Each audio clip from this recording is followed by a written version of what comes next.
Alam po ninyo, ito po yung nangyari 'no.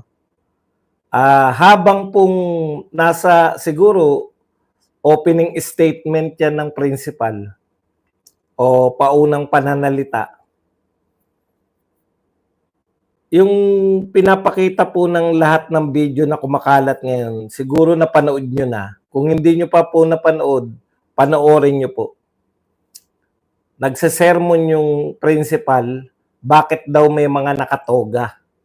Samantalang ang proper attire daw ay yung school uniform lang at saka yung sablay. Alam niyo yung sablay, yung parang parang sa UP, yun yung pagkakaunawa ko sa sablay, yung mga nakaano lang dito. Okay.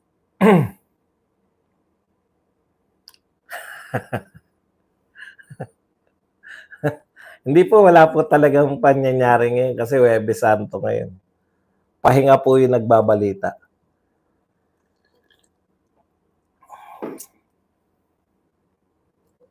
Ano po yung problema rito? Alam niyo po, sa eskwelahan, pwede po ba mag-sermon yung mga principal? Nagaganap po yung sermon ng mga principal tuwing umaga,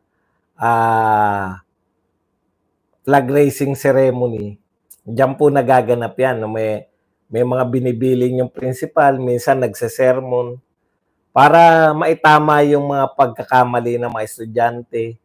Ganon, no? Pero hindi mo itatama yung pagkakamali ng teacher.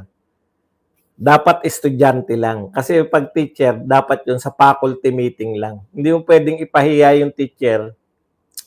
Kung may gusto kang sermonan na teacher, hindi po pwedeng kasama yung mga bata. Okay. Ito pong nangyari na to, nag-sermon yung principal, pinahubad yung toga. Improper po talaga yung may toga at saka sablay. It's either or lang yan eh. Yung sablay po, yan na po katumbas ng toga. Ang ginawa po ng eskwelahan na to, may mga nakatoga pa, may nakasablay. Yung sablay po yung sa UP, yung nakasabit lang dito. Ganun po yung sablay, yung may Universidad ng Pilipinas. UP nagpasimuno niyan eh. Lahat kasi toga eh, di ba? Lahat toga. UP gustong maiba, sablay sila. So hindi sila nakatoga, nakasablay sila. Ngayon, nagagayahan po yung mga high school. May mga gumagaya na po sa UP na nakasablay na. Okay. So ang proper po dyan, dapat is either toga or sablay kung makikiuso ka sa sablay. Ngayon, sila, nagtataka ko, bakit meron ng sablay, meron pang nakatogang bata? Hindi po proper yun eh. It's either or. Either nakatoga ka or nakasablay ka. Ang sabi ng principal, hindi ko po kinakampihan yung principal.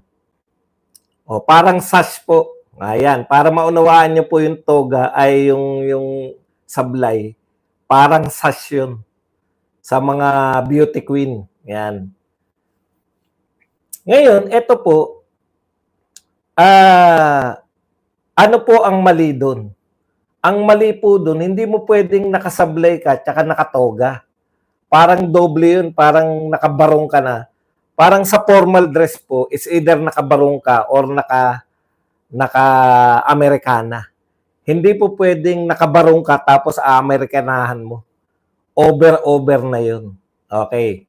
Sablay na talaga yun. Ika nga. Ano po ang mali?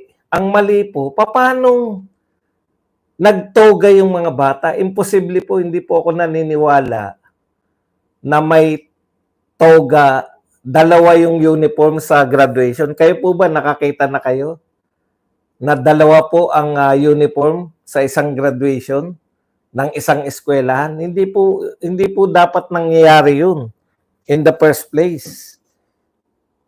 Di ba? Okay. Paano nangyari yun? Nagtataka rin ako sa principal eh. Paano nangyari na sa actual na graduation ka nagsesermon? Ganito po kasi, 'di ba? Papaalala ko lang po sa inyo yung graduation, 'di ba? Pagka-graduate po tayo, mauuna maglakad yung mga estudyante at magulang. Tapos huli po yung mga teacher at pinakahuli po yung guest speaker tsaka principal. Ganyan po yung kalakaran. So, ibig sabihin, sa parada pa lang, hindi pa pumapasok, makikita na ng principal. Kung umating siya ng parada, makikita mo na bakit may nakatoga. 'Di ba? Ang tanong ko, bakit nga po may nagtoga? Hindi, imposible po yung bata nagkusa eh. Hindi ako naniniwala na yung isang buong section o maraming mga estudyante yung nakatoga na hindi naman pala yun yung isusuot nila. Paano nga yun nagkaganon? Na dalawa yung uniform, yung iba nakatoga, yung iba hindi nakatoga. Imposible po yun. No? Yun po yung sinasabi natin na nawalan ka ng leadership dun sa eskwelahan. Puta, simpleng isusuot ng bata, wala kang command bilang principal. Tsak yan, sa teacher yan galing yung command na magtoga sila. Alam nga namang isang bata na isip niya magtoga kaya tayo. Wala pong ganun. Yan po, may malaking pagkakamali po dyan yung principal kasi hindi niya na-check. O palagay na natin, no? Palagay na natin na nalusutan siya. May mga teacher na gusto star ng Noche Buena. Alam mo yun, yung gusto sigurong umangat yung section niya na yung buong section niya nakatoga, the rest hindi nakatoga. May ganyan mga pa-star ng Noche Buena. Bakit hindi mo na-check bago magsimula? Samantalang ang simula, parade. Sa parade pa lang, sinita mo na dapat, hindi na kayo nakaabot sa stage. Diba? Bakit nakatoga yan? Mr. Coops, lika rito. Bakit nakatoga yung mga bata mo? Yan ba pinagkasunduan natin? Kung wala kayong pinagkasunduan toga, bakit may nakatoga? Hindi ko maunawaan imposible po. Kayo po, may mga anak kayo na graduate. Wala pong dalawang uniform sa isa lang po. Kung nakatoga. Kung nakasablay lang.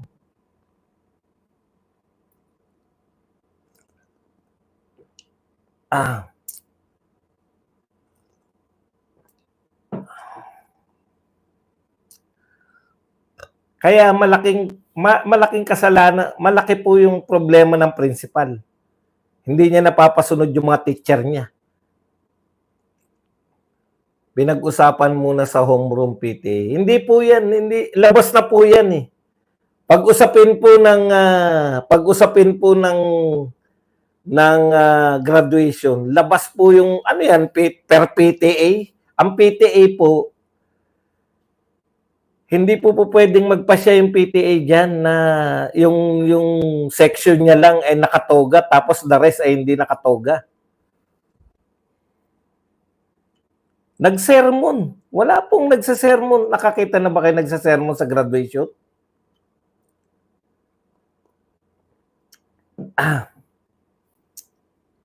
Dapat before ng program, hindi sila nagsimula ng program, may parade po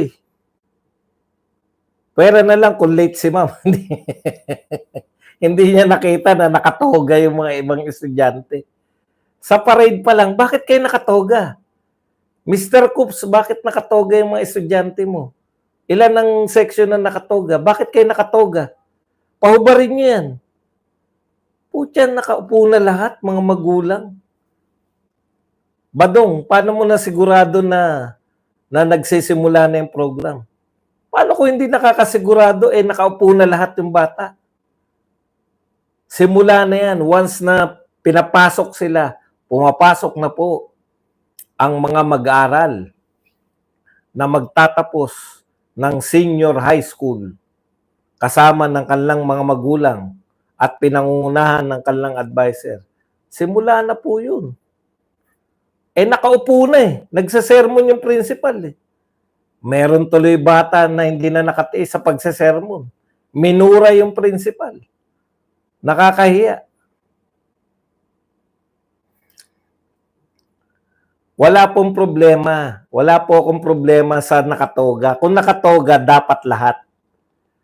Kaya nga po may mga pauso Alam mo yung mga taga-UP yan, yung mga siguro na nakapag-seminar si Madam sa UP o taga-UP si Madam. Tayo naman nun, toga lang, di ba? Malamang na nakita ni Madam, pwede pala yung toga na yan para maiba naman kami. Huwag na kami magtoga. Magsablay na lang kami. Pwede po yun. Yung sablay tsaka toga, tinatanggap po yan. Na formal dress, na parang graduation. Ang mali nga po, nagsimula na yung program, sinisermonan mo yung mga bata, may mga sinasabi kang discipline, pagsunod. Inappropriate na mag-sermon. Hindi po ba? Kayo ba? Nakakita ba kayo ng graduation na nagsasermon yung principal? At pinaghubad ng toga? In the first place, paano nakaupo yun na nakatoga? Na-check nyo na sana yun. O umakit pa yung teacher. Lalo na yung mga estudyante, nagkagulo na dahil toga. Hindi ko maintindihan kung ano yung pinaglalaban nila. Pero kung wala lang nagpauso-pauso ng UP, sumunod sa UP na nakasablay, wala na pong problema nung araw Toga lang lahat Ang toga kasi, mura lang. Bakit? Inaarkila lang yan 30 pesos, 50 pesos, arkila ng toga. Mga pauso ng mga sablay-sablay. Sumasablay na ang lahat. Ayun. Pwede. Sabi rito, iba na takbo ng utak ng mga tao ngayon, hindi na pala sunod sa mga patakaran. See? Ang laki na nagawa ng isang presidente, no? Pag ngayon, pwede nang gawin ng lahat.